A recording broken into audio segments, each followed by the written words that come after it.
श्री विष्णु ही नारायण, नारायण स्वरूप ही श्री सत्यनारायण। प्रेम से बोलिए श्री सत्यनारायण भगवान की जय। हर मास की पूर्णमासी के दिन सत्यनारायण भगवान की पूजा की जाती है, कथा की जाती है। श्री विष्णु का ही एक स्वरूप सत्यनारायण भगवान है। स्कंद पुराण में भगवान श्री सत्यनारायण की महिमा का वर्णन मिलता है, जिसमें स्वयं भगवान विष्णु ने नारद जी को सत्यनारायण व्रत का महत्व बताया है। आज की इस वीडियो में सभी भक्तजन मेरे साथ श्रवण करेंगे श्री सत्यनारायण भगवान की व्रत कथा, जिसे पूर्ण श्रद्धा और निष्ठा के साथ पढ़ने या सुनने से व्यक्ति की सभी मनोकामनाएं पूर्ण होती हैं। तो आइए मेरे साथ श्री सत्यनारायण भगवान की व्रत कथा का रसपान करिए। प्रेम से बोलिए श्री सत्यनारायण भगवान की जय, भगवान विष्णु की जय। एक समय नैमिषारण्य तीर्थ में तपस्या करते हुए शौनादिक 88,000 ऋषियों ने श्री सूत जी से पूछा, हे प्रभु, इस कलयुग में वेद विद्या रहित मनुष्यों को भक्ति किस प्रकार मिलेगी? हे मुनि, कोई ऐसा तप कहिए जिससे थोड़े ही समय में पुण्य प्राप्त हो और मन वांछित फल भी मिले। वह कथा सुनने की हमारी इच्छा है। सर्व शास्त्र ज्ञाता श्री सूत जी बोले, हे वैष्णवों में पूज्य, आप सबने प्राणियों के हित की बात पूछी है, तो अब उस श्रेष्ठ व्रत को आप लोगों से मैं कहूँगा, जिस व्रत को नारद जी ने लक्ष्मी नारायण से पूछा था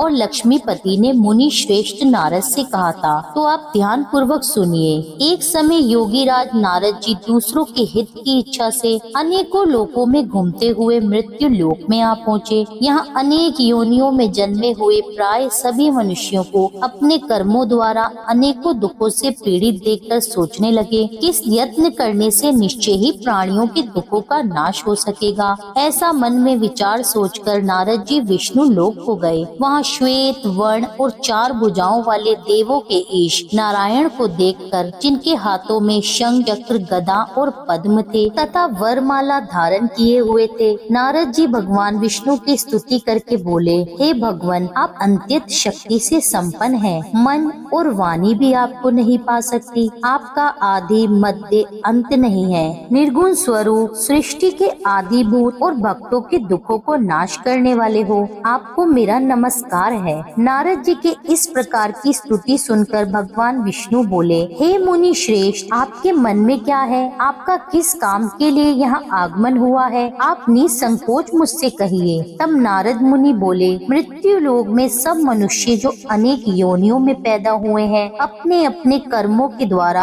अनेक प्रकार के दुखों से दुखी हो रहे हैं। हे नाथ, मुझ पर दया करते हैं तो बतलाइए कि उन मनुष्यों के सब दुख थोड़े ही प्रयत्न से कैसे दूर हो सकते हैं। श्री नारायण भगवान बोले, हे नारद, मनुष्यों की भलाई के लिए तुमने बहुत अच्छा प्रश्न किया है। जिस काम के करने से मनुष्य मोह से छूट जाता है, मैं उसे तुमसे कहता हूँ, सुनो। बहुत पुण्य देने वाला स्वर्ग तथा मृत्यु लोक दोनों में ही दुर्लभ एक उत्तम व्रत है। आज मैं प्रेमवश होकर तुम्हें कहता हूँ, श्री सत्यनारायण भगवान का यह व्रत अच्छी तरह से पूर्ण विधि पूर्वक करके मनुष्य आयु पर्यंत यहाँ सुख भोग कर मरने के बाद मोक्ष को प्राप्त होता है। श्री भगवान के ऐसे वचन सुनकर नारद मुनि बोले कि उस व्रत का फल क्या है, इसका विधान क्या है और किसने इस व्रत को किया है, किस दिन से यह व्रत करना चाहिए, आप विस्तार से कहिए। भगवान बोले, दुख शोक आदि को दूर करने वाला, धन धान्य को बढ़ाने वाला, सौभाग्य तथा संतान को देने वाला यह व्रत सब स्थानों पर विजयी करने वाला है। भक्ति संतान को देने वाला यह व्रत सब स्थानों पर विजयी करने वाला है। भक्ति और श्रद्धा के साथ किसी भी दिन मनुष्य श्री सत्यनारायण की प्रातः काल के समय ब्राह्मणों और बंधु बांधवों के साथ धर्म परायण होकर पूजा करे। भक्ति भाव से नैवेद्य, केले का फल, घी, दूध और गेहूं का चूर्ण सवाया ले। गेहूं के अभाव में साठी का चूर्ण, शक्कर तथा गुड़ ले और सब भक्षण योग्य पदार्थ जमा करके भगवान को अर्पण कर दे और बंधुओं सहित ब्राह्मणों को भोजन कराए। उसके पश्चात स्वयं भोजन करे। नृत्य गीत आदि का आचरण कर भगवान श्री सत्यनारायण का स्मरण करते हुए समय व्यतीत करे। इस तरह व्रत करने वाले मनुष्यों की इच्छा निश्चय ही पूरी होती है। विशेषकर कली काल में भूमि पर यही मोक्ष का सरल उपाय है। इस प्रसंग में श्री सूत जी बोले, हे ऋषियों, जिसने पहले समय में इस व्रत को किया है उनका इतिहास कहता हूँ, उसे आप ध्यान पूर्वक सुनिए। सुंदर काशीपुरी नगरी में एक अत्यंत निर्धन ब्राह्मण रहता था। वह भूख और प्यास से बेचैन हुआ नित्य पृथ्वी पर घूमता था। ब्राह्मणों से प्रेम करने वाले भगवान ने ब्राह्मण को दुखी देखकर बूढ़े ब्राह्मण का रूप धरकर उसके पास जाकर बड़े आदर भाव से पूछा, हे विप्रवर, नित्य दुखी हुआ पृथ्वी पर क्यों घूमते हो? हे श्रेष्ठ ब्राह्मण, यह सब मुझसे कहो, मैं सुनना चाहता हूँ। तब ब्राह्मण बोला, मैं निर्धन ब्राह्मण हूँ, भिक्षा के लिए पृथ्वी पर घूमता फिरता हूँ। हे भगवान, यदि आप इसका उपाय जानते हो तो कृपया करके आप मुझसे कहिए। वृद्ध ब्राह्मण के रूप में श्री भगवान बोले कि सत्यनारायण भगवान मनवांछित फल देने वाले हैं, इसलिए हे ब्राह्मण, तुम उनका पूजन कर, जिनके करने से मनुष्य सब दुखों से मुक्त हो जाता है। ब्राह्मण को व्रत का सारा विधान बतलाकर बूढ़े ब्राह्मण का रूप धारण करने वाले श्री सत्यनारायण भगवान अंतर ध्यान हो गए। जिस व्रत को वृद्ध ब्राह्मण ने मुझे बतलाया है, मैं उसको जरूर करूँगा। ऐसा निश्चय करके उसे सारी रात्रि नींद नहीं आई। वह सवेरे उठकर श्री सत्यनारायण के व्रत का निश्चय कर भिक्षा के लिए चल दिया। उसे भिक्षा में बहुत सा धन मिला, जिससे बंधु बांधवों के साथ उसने श्री सत्यनारायण का व्रत किया। इसके करने से वह ब्राह्मण सब दुखों से छूटकर अनेक प्रकार की संपत्तियों से युक्त हुआ। उस समय से वह ब्राह्मण हर मास व्रत करने लगा। इस तरह श्री सत्यनारायण भगवान के व्रत को जो कोई करेगा वह मनुष्य सब दुखों से छूट जाएगा। इस तरह नारद जी ने नारायण का कहा हुआ ये व्रत मैंने तुमसे कहा। हे विप्रो, अब मैं और क्या कहूँ? ऋषि बोले, हे मुनीश्वर, संसार में इस ब्राह्मण से सुनकर किसने इस व्रत को किया, अब हम यह भी सुनना चाहते हैं। इसके लिए हमारे मन में अपार श्रद्धा है। श्री सूत जी बोले, हे मुनियों, जिसने इस व्रत को किया है वह सब सुनो। एक समय एक ब्राह्मण धन और ऐश्वर्य के अनुसार बंधु बांधवों के साथ व्रत करने को तैयार हुआ। उसी समय एक लकड़ी बेचने वाला बूढ़ा आदमी आया और बाहर लकड़ियों को रखकर ब्राह्मण के घर के भीतर गया। प्यास से दुखी लकड़हारा उनको व्रत करते देखकर ब्राह्मण को नमस्कार कर कहने लगा कि आप ये क्या कर रहे हैं और इसके करने से क्या फल मिलता है, कृपया करके आप मुझसे कहिए। ब्राह्मण ने कहा, सब मनोकामनाओं को पूर्ण करने वाला यह श्री सत्यनारायण भगवान का व्रत है। इसकी ही कृपा से मेरे यहाँ धन धान्य आदि में वृद्धि हुई है। ब्राह्मण से इस व्रत के बारे में जानकर लकड़हारा बहुत प्रसन्न हुआ। चरना अमृत ले और प्रसाद खाने के बाद अपने घर को गया। लकड़हारे ने अपने मन में उस दिन संकल्प लिया कि आज नगर में लकड़ी बेचने से जो भी धन मिलेगा उसी से श्री सत्यनारायण भगवान का मैं उत्तम व्रत करूँगा। यह मन में विचार कर वह बूढ़ा आदमी लकड़ियाँ अपने सिर पर रखकर जिस नगर में धनवान लोग रहते थे वह ऐसे सुंदर नगर में गया। उस रोज वहाँ पर उसे लकड़ियों का दाम पहले दिनों से भी चौगुना मिला। तब वह बूढ़ा लकड़हारा दाम लेकर अति प्रसन्न होकर पक्के केले की पुल्ली, शक्कर, घी, दूध, दही और गेहूं का आटा इत्यादि भगवान श्री सत्यनारायण के व्रत की कुल सामग्रियों को लेकर अपने घर को लौट आया। फिर उसने अपने बंधु बांधवों को बुलाकर विधि विधान के साथ भगवान श्री सत्यनारायण का पूजन और व्रत किया। उस व्रत के प्रभाव से वे बूढ़ा लकड़हारा धन, पुत्र आदि से युक्त हुआ और संसार के समस्त सुख भोग कर अंत में वैकुंठ को चला गया। इस प्रसंग में श्री सूत जी बोले, हे श्रेष्ठ मुनियों, अब मैं आगे की कथा कहता हूँ, सुनो। पहले समय में उल्कामुख नाम का एक बुद्धिमान राजा था। वह सत्य वक्ता और जितेंद्रिय था। प्रतिदिन देव स्थानों पर जाता तथा गरीबों को धन देकर उनके कष्ट दूर करता था। उसकी पत्नी कमल के समान मुख वाली और सती साध्वी थी। व्रतशिला नदी के तट पर उन दोनों ने श्री सत्यनारायण का व्रत किया। उस समय में वहाँ एक साधु वैश्य आया। उसके पास व्यापार के लिए बहुत सा धन था। वह नाव को किनारे पर ठहराकर राजा के पास आ गया और राजा को व्रत करते हुए देखकर विनय भाव से पूछने लगा, हे राजन, भक्ति युक्त चित्त से आप ये क्या कर रहे हैं? मेरी इसी सुनने की इच्छा है, सो आप यह मुझे बतलाइए। तब राजा बोले, हे साधु, अपने बांधवों के साथ पुत्र आदि की प्राप्ति के लिए यह महान शक्तिवान श्री सत्यनारायण भगवान का व्रत व पूजन किया जा रहा है।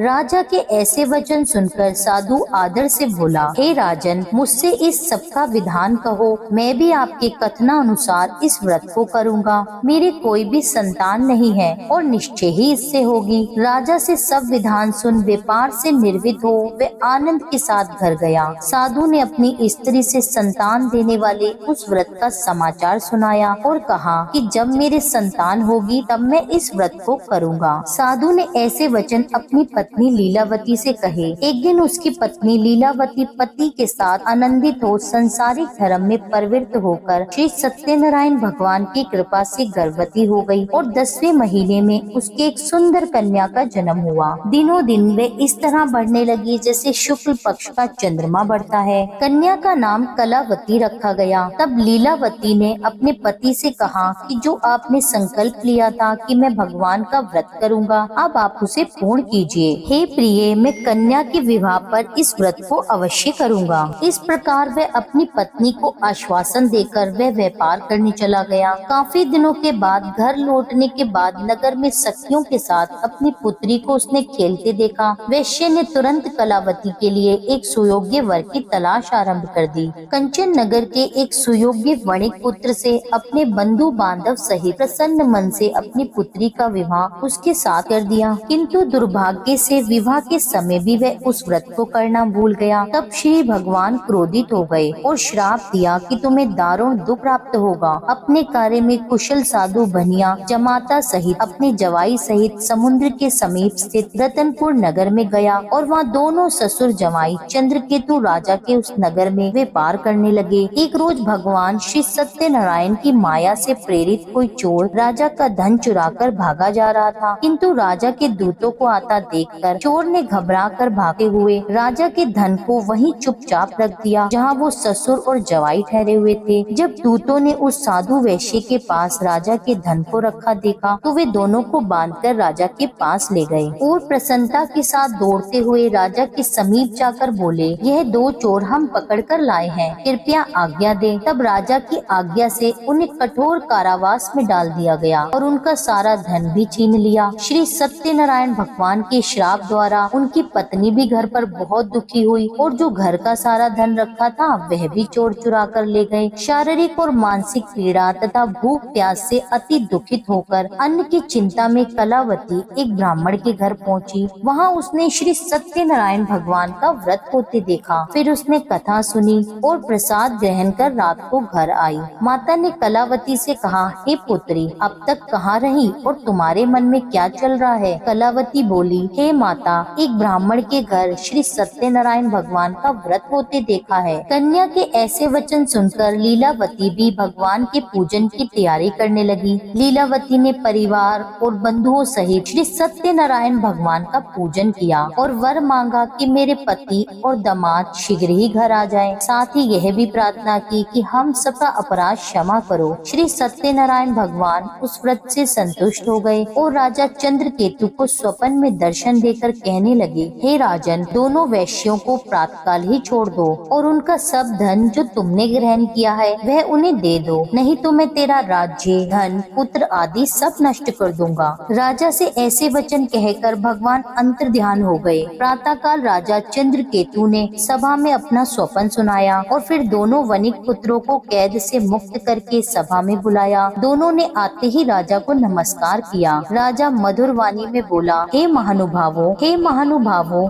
भाविवश तुम्हें ऐसा कठिन दुख प्राप्त हुआ है, अब तुम्हें कोई भय नहीं है। ऐसा कहकर राजा ने उनको नए नए वस्त्र आभूषण पहनाए और उनका जितना भी धन लिया था उससे दुगना धन देकर आदर सहित विदा किया। अब दोनों वैश्य अपने घर को चल दिए। श्री सूत जी बोले, वैश्य ने मंगलाचार करके यात्रा आरंभ कर दी और अपने नगर को चला। उनकी थोड़ी ही दूर निकलने पर दंडी वेशधारी श्री सत्यनारायण ने उनसे पूछा, हे साधु, तेरी नाव में क्या है? अभिमानी वणिक हंसता हुआ बोला, हे दंडी, आप क्यों पूछते हैं? क्या धन लेने की इच्छा है अभी? मेरी नाव में तो बेल और पत्ते भरे हैं। वैश्य का कठोर वचन सुनकर भगवान ने कहा, तुम्हारा वचन सत्य हो। दंडी ऐसा कहकर वहाँ से चल दिए और कुछ दूर जाकर समुद्र के किनारे बैठ गए। दंडी के जाने पर वैश्य ने नित्य कर्म करने के बाद नाव को ऊंची ऊंची देखकर अचंभा किया और नाव में बेल पत्ते आदि देखकर मूर्छित होकर जमीन पर गिर पड़ा। फिर होश में आने पर अत्यंत शोक प्रकट करने लगा। तब उसका जवाई बोला कि आप शोक न करें, ये दंडी जी का श्राप है, अतः हमें उनकी शरण में चलना चाहिए, तभी हमारी मनोकामना पूर्ण होगी। दामाद के ऐसे वचन सुनकर साधु वणिक दंडी के पास पहुंचा और अत्यंत भक्ति भाव से नमस्कार करके बोला, हे भगवान, आपकी माया से मोहित ब्रह्म आदि भी आपके रूप को नहीं जानते, तब मैं अज्ञानी कैसे जान सकता हूँ। आप मुझ पर प्रसन्न होइए, मैं अपनी सामर्थ्य अनुसार आपकी पूजा करूँगा। मेरी रक्षा कीजिए और मेरे पहले के समान नौका में धन भर दीजिए। उसके इस प्रकार से भक्ति युक्त वचन सुनकर भगवान प्रसन्न होकर उसको इच्छा अनुसार वर देकर अंतर ध्यान हो गए। तब उन्होंने नाव पर आकर देखा कि नाव धन से परिपूर्ण है। फिर वे भगवान श्री सत्यनारायण का पूजन कर साथियों सहित अपने नगर को चल दिए। जब अपने नगर के निकट पहुँचे तब उन्होंने अपने घर पर दूत भेजा। दूत ने साधु के घर जाकर उसकी पत्नी को नमस्कार करके कहा कि साधु और आपके दामाद सहित इस नगर के समीप आ गए हैं। ऐसा वचन सुन साधु की पत्नी ने बड़े ही हर्ष के साथ सत्यदेव का पूजन कर अपनी पुत्री से कहा, मैं अपने पति के दर्शन को जाती हूँ, तुम कार्य पूर्ण करके शीघ्र आना,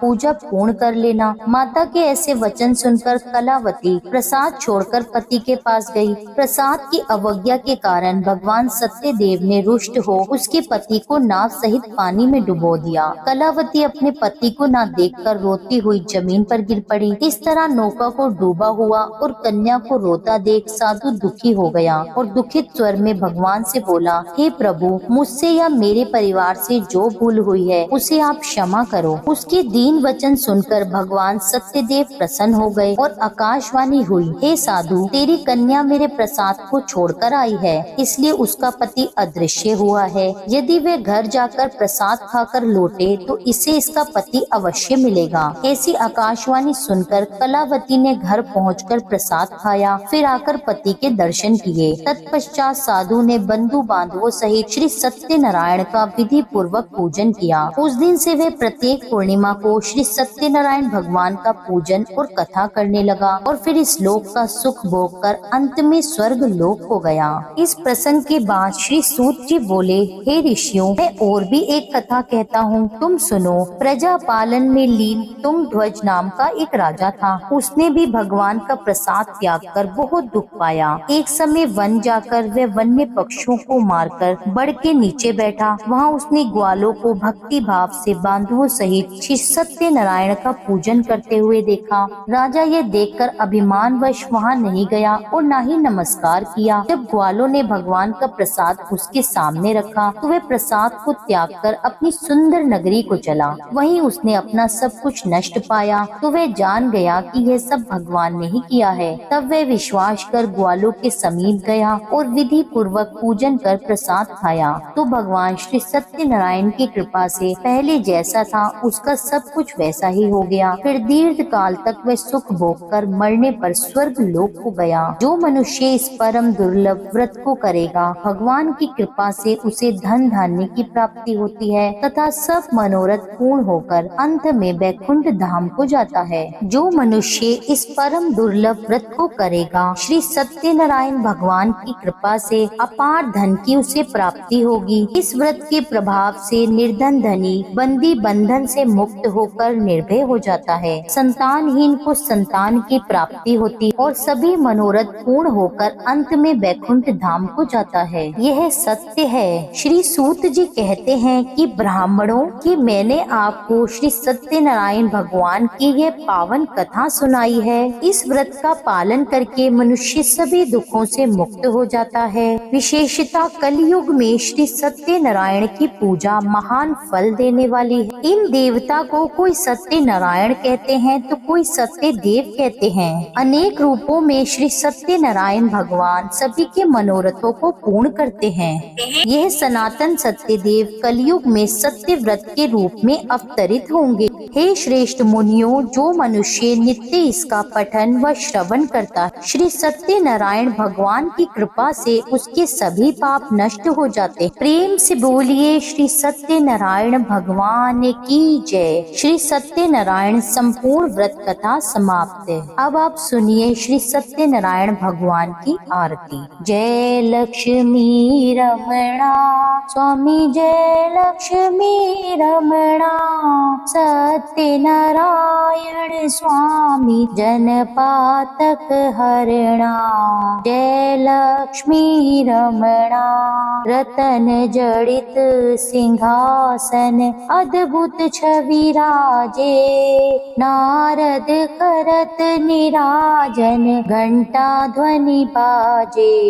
जय लक्ष्मी रमणा। प्रगट भये कलिकारण द्विज को दर्श दियो। बूढ़ो ब्राह्मण बन कर कंचन महल कियो। जय लक्ष्मी रमणा।